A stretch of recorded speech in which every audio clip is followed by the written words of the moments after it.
Hey there, TRASTRA fans. You're probably wondering why Bitcoin is climbing, which, don't get me wrong, is extremely joyous news, but the explanation is quite simple. The Federal Reserve, is getting ready to cut rates, claiming to have curbed inflation substantially. So in the last 5 days alone, USDT's supply surged by 820 million. Since January 1st, 2024, USDT's market cap has grown by $26 billion. Another stablecoin on the rise is First Digital's FDUSD, which added 280 million to its supply in just 1 day. Over the past week, 710 million FDUSD was added to the market. PayPal's PYUSD, the sixth largest stablecoin by market cap, is also experiencing growth. PYUSD is approaching the $1 billion mark for the first time, with the market cap at $981 million on Friday, August 23rd. In the past 24 hours, more than 15 million PYUSD tokens were issued, and its supply grew by 190 million tokens more in the last week. Aves GHO also saw modest growth with a $4 million increase over the past week. This is to say that Bitcoin is being skillfully and purposefully pumped once again, and it's going to keep going up along with major tech indices such as Russell 2000, NASDAQ, and S&P 500 until at least mid-September. Who knows, maybe when incoming data, the evolving outlook, and the balance of risks will start showing that the time for policy to adjust is here, we'll see 70 again. But consider not this as investment advice, but do take it as an invitation to watch the rest of episode 126 of your beloved TRASTRA Newsreel.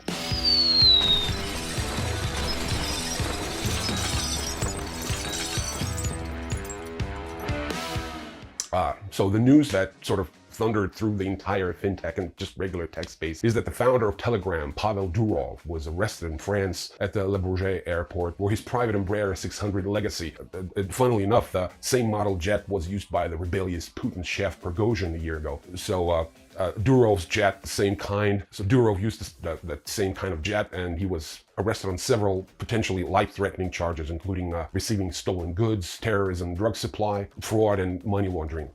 What a list. It's pretty obvious that the father of the Toncoin had a major beef with the intelligence community, I'd say global intelligence community, but of course the US one, first of all, because unlike Zuckerberg and virtually every other mover and shaker in big tech, Durov assumed that his fuck you money, of which he apparently has a lot, allow him to disregard constant and systematic demands to open his network to various state security services. Well, history holds a number of instances when prominent figures who, with time, grew out of their britches and thought themselves to be untouchable at the top of the world were quickly put back into their places by mere bureaucrats. Think Gary Gensler, but that's another story. Anyway, this story has already been covered fairly extensively by pretty much everyone who knows how to type. I'm only going to point to the one aspect that's so ironic that I simply cannot hold it in. I read this on one of my favorite Twitter channels. The guy's name is Arnaud Bertrand. He's a French political commentator. Follow him. He writes in English on Twitter. You'll thank me later. So Bertrand writes, Pavel Ddurov actually acquired French nationality, French citizenship, that is, in 2021 through an exceptional procedure, the so-called eminent foreigner. It's been initiated by the Minister of Foreign Affairs, and it grants French nationality to a French-speaking foreigner who contributes through their eminent action to the influence of France and the prosperity of its international economic relations, end quote. And 3 years later, France arrests the guy for doing the very same eminent actions they'd granted him citizenship for 3 years earlier. This is, to me, it's the most bizarre aspect of the whole story. Binance and CZ are facing a new class action lawsuit from 3 crypto investors who say they couldn't recover their stolen assets because the exchange failed to prevent money laundering. This time, the plaintiffs allege their crypto was stolen, and the thieves send those funds to Binance to remove the connection between the ledger and their digital assets, making them untraceable. The plaintiffs argued that a key attribute of crypto transactions is a permanent record of those transactions on the blockchain, which makes them permanently and accurately traceable. The plaintiffs say Binance was an essential part of the money laundering process, which violates the Racketeer, it's called RICO, the infamous RICO Act, Racketeer Influenced and Corrupt Organizations Act. So Google Rico, you'll have so much fun researching it. But as in the majority of cases involving Binance's bad rap, Binance Holding Limited is just shaking it off and hiring 1,000 more people this year, with many earmarked for compliance roles as the crypto exchange's annual spending to meet regulatory requirements, including US oversight under a plea deal, tops $200 million. Also, Binance is finally looking to settle down. The CEO, Tang, said that the business continues to be profitable and that Dubai, Abu Dhabi, and another unspecified city are on the short list of potential locations for the headquarters. Wow. Binance headquarters. That's something. A company spokesperson 2 months ago said Binance's headcount was upwards of 5,000 staff. That's actually significant given the measly 50 bodies behind Tether. Yeah, Tether only has 50 people working for it. Scammers who hacked the official McDonald's Instagram page on August 21st made off with over $700,000 in Solana after using the fast food giant's social media page to promote and rug pull a meme coin called Grimace. According to screenshots shared on Twitter, the McDonald's Instagram page made a series of posts promoting a sham token based on the fast food giant's purple mascot. Well, his name is Grimace. Several posts described the sham meme coin as a McDonald's experiment on Solana, which was blasted to its 5.1 million followers worldwide. According to data, the hacker first used Solana meme coin deployer Pump Fun to snap up 75% of Grimace token's total circulating supply before splitting it between roughly 100 different wallets. Following the posts from the official McDonald's account, the value of the Grimace meme coin rallied from a market cap of a few $1,000s to as high as 25 million within 30 minutes. The token's price then plummeted as the hacker dumped their holdings, and within 40 minutes the value of the meme coin slumped as low as 650,000. That goes down. This next news goes down the same tube because according to the latest on-chain security report, the majority of hacked cryptocurrencies are unable to recover in terms of pricing from the exploit. According to an Immunify report, Immunify, that's the name of the organization that issued the report, over 77% of hacked cryptocurrencies suffered sustained negative price impact 6 months after the hack. Moreover, 51% of hacked tokens saw over 50% price decline 6 months after the protocol was hacked. However, hacked protocols sustained most of the damage after the hack, according to Mitchell Amador, the founder and CEO of Immunify. Quote, "The millions lost in the hack immediately anticipate even larger losses caused by market impact and dependency impact, alongside many months of lost time spent rebuilding your emotionally shattered team and operations."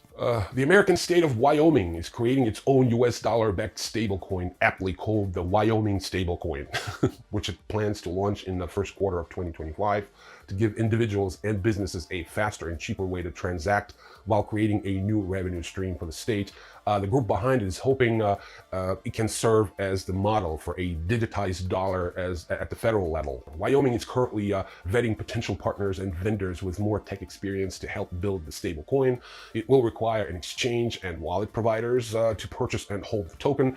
The state plans to issue the token to an exchange, so the exchange can issue it to the retail user. What could possibly go wrong? Sony Block Solutions Labs, a joint venture between the Sony Group and Singapore-based Startale Labs, has announced the development of the new Layer 2 blockchain, Sonium. It's called Sonium. The blockchain aims to attract app developers from various sectors, including entertainment, gaming, finance, and more. Web3 companies including Optimism, Circle, Alchemy, The Graph, and Chainlink have joined as technology partners for Sonium's testnet launch. Let's see what happens. That's a pretty powerful union there. China has extradited a suspect named Zhang, just Zhang, it's like share, from Thailand, marking the first financial criminal suspect to be extradited under the China-Thailand extradition treaty since its implementation in 1999.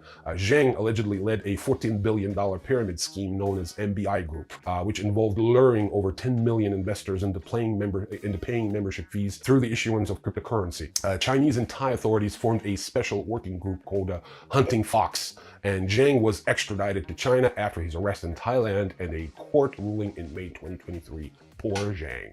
So despite Pavel Durov's arrest, con-based play-to-earn games continue to thrive.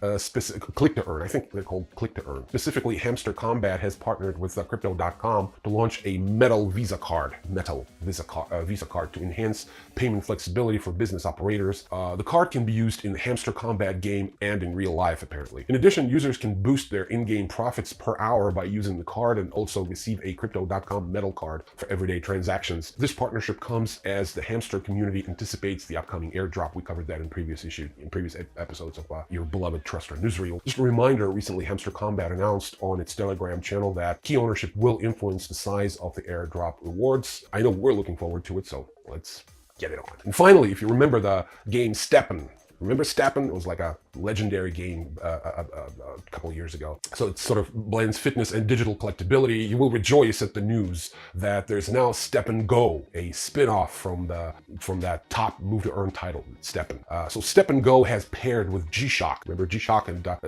players are now able to own limited edition digital sneakers that offer real-world rewards through physical activity. And now with this collaboration, it takes it to a whole new level for digital collectors who have unique digital assets and are passionate about fitness. This collection is the perfect blend of both worlds. Stepn Go will launch the exclusive NFT sneakers through a raffle mint event on the More marketplace. The event, which ran from August 26th, and I think it's going to end today or tomorrow, August 29th, offered users a chance to own an exclusive edition of the Stepn Go G-Shock collection. Each sneaker is priced at 10,000 GMT, attracting those who are serious about owning a rare piece from this collaboration. I wonder... You know what? I'm not going to say anything. Thank you so much for watching. Make sure to like and share our content, subscribe to our YouTube channel, join our Telegram community, and I will see you in the next video.